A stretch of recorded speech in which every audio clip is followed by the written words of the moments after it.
Coming. I'm Sergeant Chris Amsler from the Media Relations Unit of the Aurora Police Department. This afternoon we're holding a joint press conference along with the Denver Police Department to discuss the circumstances of an officer-involved shooting involving an Aurora Police Officer that occurred in the city and county of Denver last night. Speaking to you this afternoon will be Chief Metz of the Aurora Police Department and Commander Ron Saunier of the Denver Police Department. Chief Metz. Thank you, Chris. Good afternoon, and we appreciate you coming here in such short notice. As I always start off, I just want to say that everything that we're about to tell you today is still preliminary in nature. The investigation is ongoing and it's fluid, so everything that we tell you today is always subject to change. And if we do have anything that does change, we'll make sure to get those corrections out to you as soon as possible. As Chris said, Commander Ron Saunier from the Denver Police Department is here. He's going to join us at the podium here soon. Just want to tee up for you just real quickly what you're going to hear, just some of the highlights, and I'll start those. I'll go over those right now. So at the request of the Commerce City Police Department, they've been having a prolific auto theft ring running out of their city. They asked for the Colorado Metropolitan Auto Theft Task Force to come in and conduct some investigation. The departments that are represented by that task force are Aurora Police, Colorado State Patrol, Arapahoe County, Inglewood Police, Jefferson County, Lakewood Police, Denver, Arvada, Wheat Ridge, and Adams County.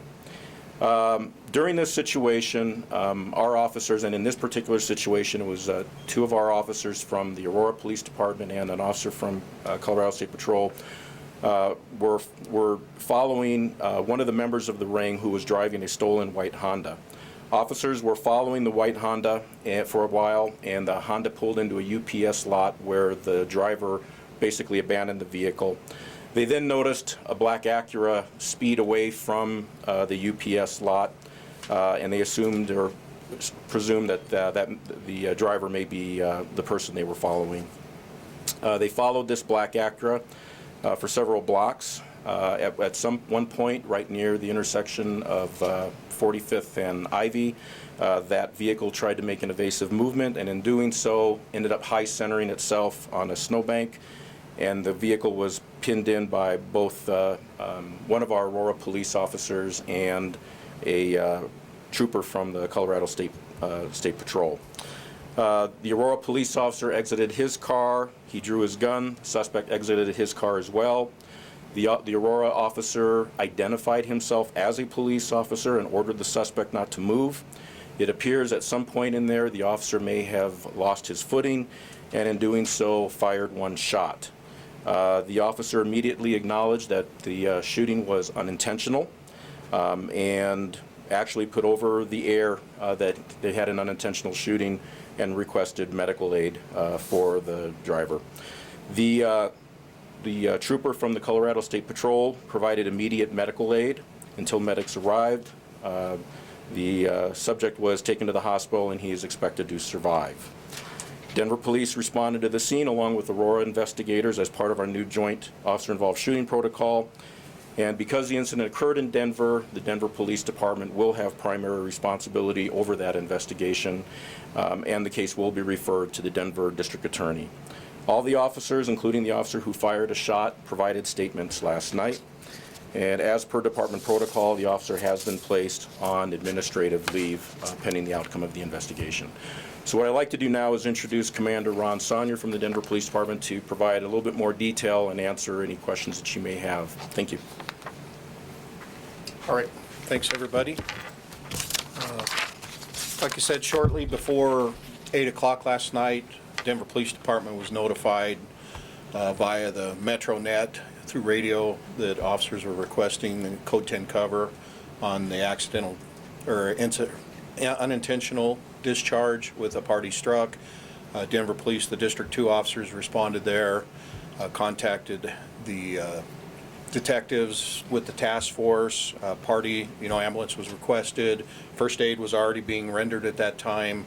He was transported to a local hospital where, he was initially admitted in critical but stable condition. Detectives have been down there today. The same condition applies on that.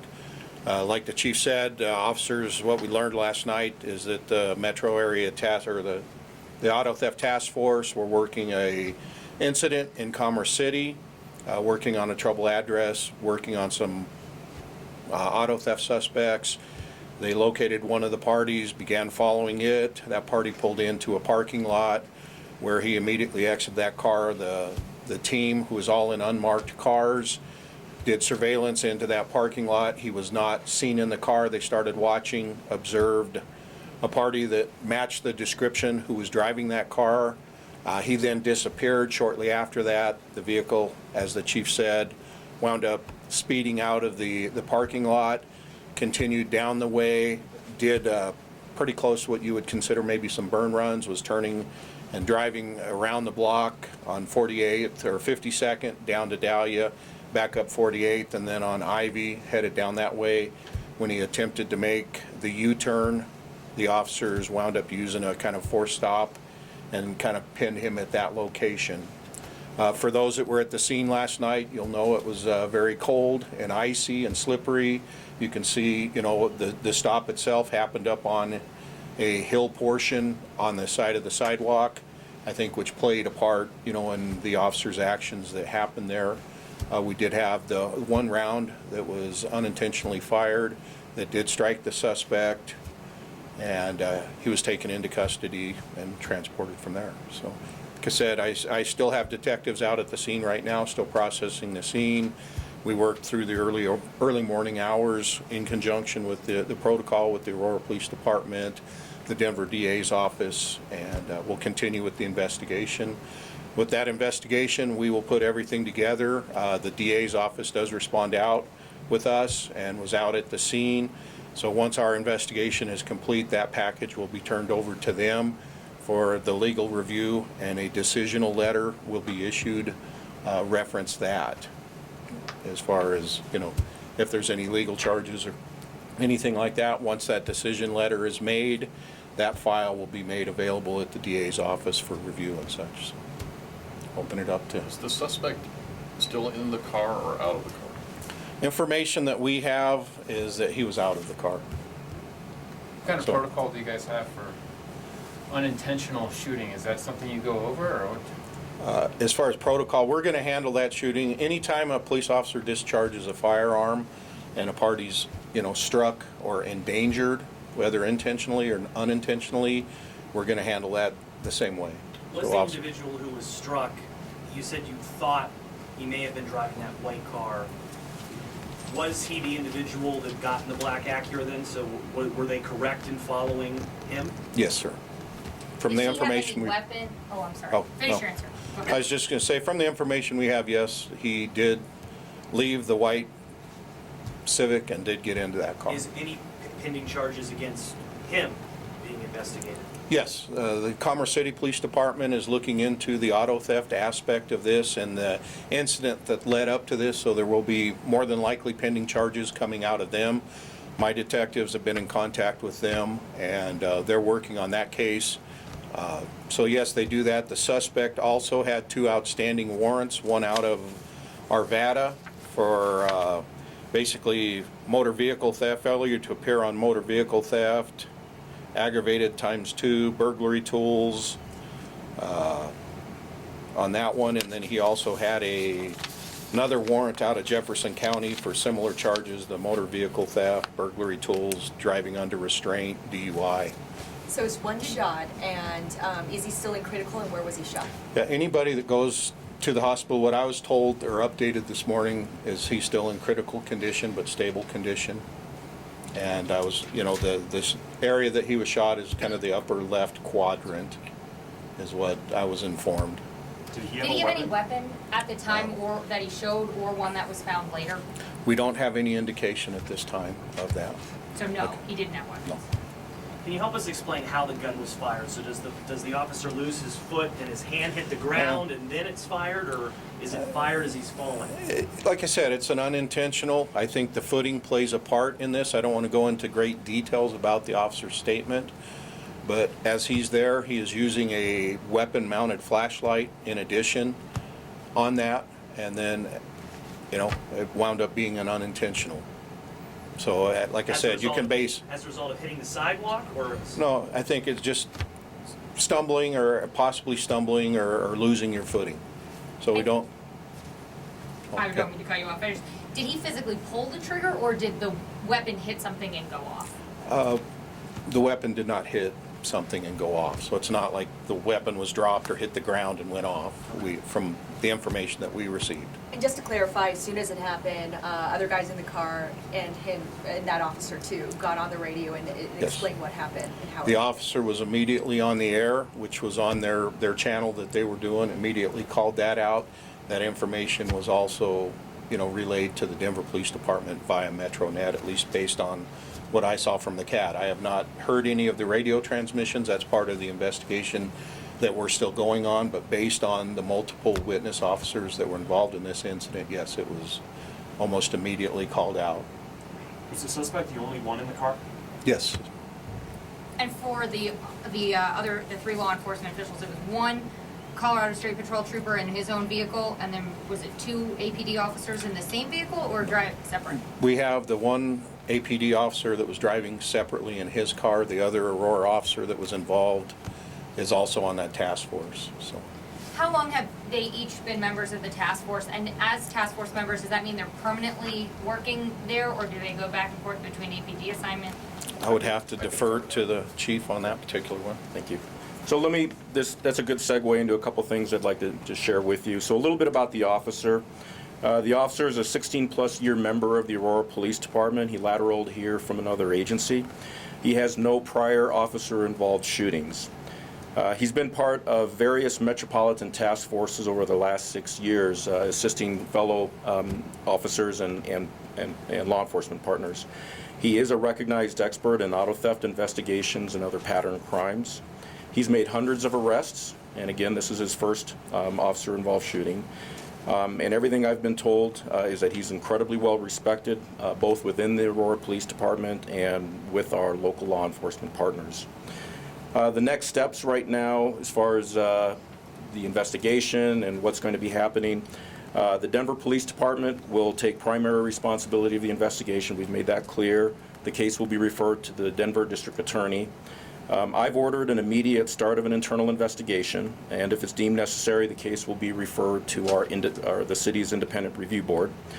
I've also directed our training unit to immediately issue and disperse reminders to our personnel about firearm safety and handling. And I've also directed the training unit to conduct an immediate review of our curriculum and instructional methods on safe gun handling. And we will also, and I've also directed a full tactical review of the overall operation and the officer's actions. So those are the steps that will be taken over the course of the next several weeks. Any other questions? Is it possible to explain a little bit of the sidewalk a little more in detail? Was it plowed, not plowed? Was it just icy? Yeah, I mean, what I saw at the scene last night's a very icy, snowy situation.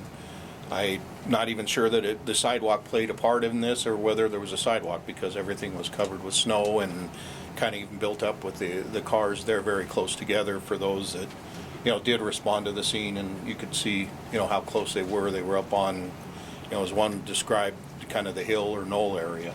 I can tell you that I personally responded to the scene as well, and the conditions both on the street and sidewalk were pretty tenuous, and I know I almost slipped several times. So, is that how you want your officers to react in that situation? Radio in right away? Was that the proper protocol? I guess I'm not understanding your question. I mean, was that exactly what you'd want the officers to do in that situation? Is to radio in exactly what happened as soon as is that what the training? After a shooting like that? Exactly, an incidental shooting. Yeah, well, an officer's primary responsibility after a shooting is, first of all, to make sure that they render the situation safe. And then once it's safe enough to get on the air and request backup and also to request medical aid. These officers took the appropriate steps following that shooting and definitely got, and again, also don't forget, these officers gave the subject immediate first aid and called for medical assistance. So. Did the suspect run towards the officer, away from the scene when this all happened? I believe that he was exiting the vehicle in an attempt to go away from them, from what little bit of evidence that we have at the scene. You had a question? So you referred to him, the suspect who was shot, as a member of this auto theft crime ring that's been a problem in Commerce City. Can you describe what you mean by member? Do you mean a leader? Was this somebody they've been chasing for a while, or maybe a lower level figure in this? I think that's a really good question, but that's all going to be part of the investigation. That still needs to be vetted out exactly what his role was within that group. And are you releasing his name or any information about him? That's it. Yeah, I have the information here. He has not been booked in to the Denver County Jail because he still is at the hospital. So we don't have an active mugshot of him. So as soon as that happens, we'll get that information out to you. Are you releasing his name then? What's his Go name? ahead and take his name. I'll go ahead. I got the name based on, he's telling us normally we like to wait till they, we verify it, but what he's, Christopher Padilla, and then 11/6 of 1995. Spelling of Padilla? Padilla. And as soon as we get a mugshot, we'll get that out to you. We don't have an investigative necessity to hold on to The that. Aurora Police Officer's mood today, is he, I imagine first time involved in an officer-involved shooting, he's pretty shook up. Well, he's obviously taken this very seriously. He was incredibly cooperative during the investigation. As we said before, and I haven't spoken with him today. Saw him for a quick second or two last night to make sure he was okay. He's on administrative leave, and he'll go through the necessary steps to make sure that he's fit for duty before coming back. 11 officer-involved shootings since Halloween. I know this was unintentional, but does this kind of have anything to do with change protocols or moving forward in changing protocols? I know you mentioned gun handling and things like that, or is this its own separate, unique, unintentional thing? 11 officer-involved shootings in Aurora? No, Metro. just overall. Oh, okay. We've seen a lot. I can't speak to all 11. Every officer-involved shooting has its own nuance. It has its own circumstance. That's why we investigate them the way we do. We enter that investigation looking at it independent from the previous officer-involved shooting. So, right now, can I say that there is some pattern? I can only speak to Aurora. I can't speak for any other cities. And I think that the last 2 officer-involved shootings we've had some very specific situations where officers were either an immediate threat or a citizen of the community was an immediate threat. So again, you have to look at these independently. You can't lump them all together. What about for the task force specifically? It's the second shooting for an officer involved in the Metro Auto Theft Task Force, albeit in 6 years. But who oversees that task force, and does this prompt additional review of those officers? Can you give a little bit on that one, as far as who runs the task force? Okay, well, there we go. Makes it easy. The task force has actually changed several times over the years. Originally, we had it as a pattern crime task force, and then it developed into an auto theft task force. It was funded through the state. The state had, I believe, 3 different task forces, and they have recently decided just this year to combine those task forces, so they're all under one jurisdiction. It's through the state. We do have an Aurora supervisor that was on the scene last night. I think, does that answer your question? An Aurora supervisor, or you mean a supervisor for the task force? Yeah, he's a Aurora sergeant that is the supervisor of that section of the task force. I have one more question relating to the suspect. There were a list of outstanding warrants for him. Are those related to the current auto theft ring that you guys are investigating out of Commerce City, or were those related to past different crimes? Yeah, Can anybody answer that? I believe those were separate because they are in different jurisdictions. I believe one was Jefferson County and one was Jefferson County and Arvada. So those are actually separate from this investigation. One more question? Yeah. Your name? How far apart? Sorry. Oh, I'm Go sorry. ahead. Lieutenant Scott Torpin. I'm over the major crimes unit here in Aurora. Thank you. Sorry. We're describing the situation where the vehicle was pinned in. I'm just curious about approximately how close the officer was to the suspect at the time this happened. I mean, it was a fairly close, based on what we see at the scene. It's a fairly close distance. When you look at how close his truck was, his truck was physically touching the car he's exiting his as the suspect was, so within like a car length, based on what we saw. So it was a very close, very dynamic situation. rapidly happening. So. All right, thank you, everyone.